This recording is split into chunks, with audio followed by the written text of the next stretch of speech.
Você já parou para pensar que hoje muito se fala sobre o TDAH e quando a gente assiste esses vídeos, a gente fica tentando se comparar para saber se realmente a gente tem, né?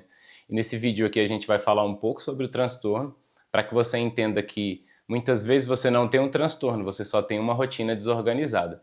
O que seria o TDAH? O TDAH é o transtorno de déficit de atenção e hiperatividade, e basicamente ele fala do transtorno de algumas pessoas que apresentam menos dopamina disponível na sinapse neural.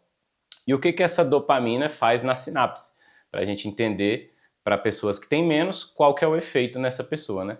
Basicamente, para você entender como é que um neurônio se conecta com o outro, como é que ele transmite uma informação. Ele transmite essa informação com neurotransmissores. Um desses neurotransmissores é a dopamina. Então ela vai sair de um neurônio que a gente chama de neurônio pré-sináptico e vai para o neurônio pós-sináptico. E é assim que ele manda a informação para um outro neurônio. Vou te dar um exemplo. Sabe quando você está no meio do seu dia e lembra de alguma memória lá da sua infância ou algo do tipo?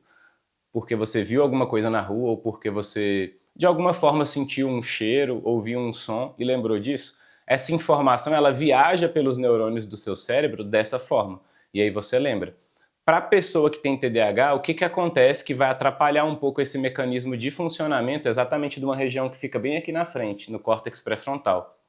A pessoa que tem TDAH, ela vai ter menos disponível a dopamina nessa sinapse neural. Então, muito provavelmente, ela vai ter dificuldade em algumas ações por conta disso. Seja para lembrar de alguma coisa, seja para executar alguma tarefa, tudo isso vai acabar sendo prejudicado porque ela tem menos combustível para o cérebro em si. Agora vamos falar um pouco sobre como não ter uma rotina correta pode afetar você e causar sintomas parecidos com os sintomas de pessoas que têm TDAH. Pensa aí comigo. Se você não dorme bem, é acostumado a comer muito fast food e mexe demais na rede social, você está acostumando o seu cérebro a receber em momentos diferentes do dia muita dopamina. E aí o seu cérebro se protege contra isso. Como que ele se protege? Ele começa a fechar alguns receptores. Então, por fechar alguns receptores de dopamina no seu neurônio pós-sináptico, você vai acabar se tornando menos sensível à dopamina.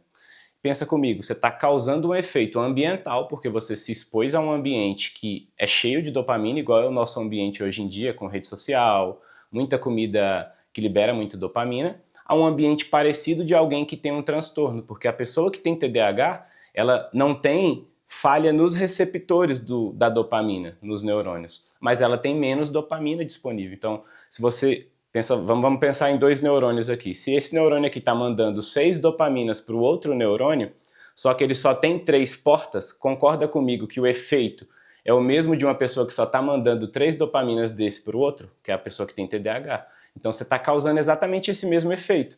Só que não por ter o problema, mas por estar num ambiente que te condiciona a viver da mesma forma que alguém que tem menos dopamina, porque você está mimando dopaminergicamente o seu cérebro. E qual que é o problema de tudo isso? O problema é que com o tempo você começa a criar relações espúrias. E calma que eu vou te explicar o que é isso para você entender e tentar aplicar no seu cotidiano. O exemplo do livro, né, de um livro que eu li sobre psicologia social, sobre relação espúria, é muito interessante, porque o que ele fala? No verão, a gente costuma vender mais picolé e mais pessoas começam a morrer de ataques de tubarão.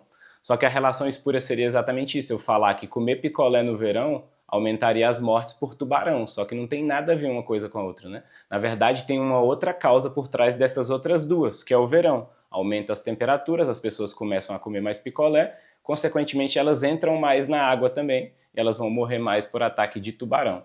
Como é que a gente aplica a relação espúria no nosso dia a dia? Pensa lá comigo. Se você está com falta de foco, ansiedade e impulsividade, e você vê um vídeo de alguém lá no Instagram falando sobre TDAH, você vai começar a falar, caramba, parece que eu tenho esse transtorno. Mas na verdade, você está num ambiente completamente conturbado, num ambiente desfavorável para você render o máximo que você pode render. Você não dorme direito, você vai dormir e acorda em horas diferentes, então você não tem um ciclo circadiano organizado e você consome demais conteúdo nas redes sociais, aumentando a sua impulsividade, e tudo isso vai causar um ambiente desfavorável para você conseguir performar. Então, muitas vezes você está achando que tem TDAH, mas é só falta de organização na sua rotina. E muito provavelmente você vai começar a colocar a culpa em você e não no seu ambiente. E aí que é o problema. Porque aí você vai tentar contar de maneira despretensiosa isso para alguém, e às vezes até para um mal profissional, e ele muito provavelmente às vezes vai achar que você realmente tem TDAH e vai te passar um medicamento que muito provavelmente você nem precisa tomar, porque você ainda não limpou a sua rotina. TDAH de verdade não é só se distrair. Isso precisa ter começado, esses sintomas, lá na sua infância. Então, se muito provavelmente você está tendo esses sintomas hoje somente na fase adulta ou na adolescência, as chances de isso ser só influências de um ambiente sujo, entre aspas, é muito maior. E como é que a gente descobre isso de verdade? Vamos voltar para o básico, né? Vamos tentar aí todo dia dormir e acordar no mesmo horário, se alimentar bem e ter rotina. Se depois de todas essas mudanças você continuar sentindo aqueles sintomas, aí sim você tem que procurar um profissional responsável que vai te ajudar a observar as suas contingências, o seu comportamento, para então entender se você realmente tem ou não o transtorno. Quem seriam esses profissionais? Um psicólogo, um psiquiatra ou então um neurologista. Nem todo foco perdido é um transtorno. Às vezes é só seu cérebro pedindo socorro. E se você gostou desse conteúdo e se ele fez sentido para você, curte o vídeo, compartilha e eu te espero nos próximos vídeos.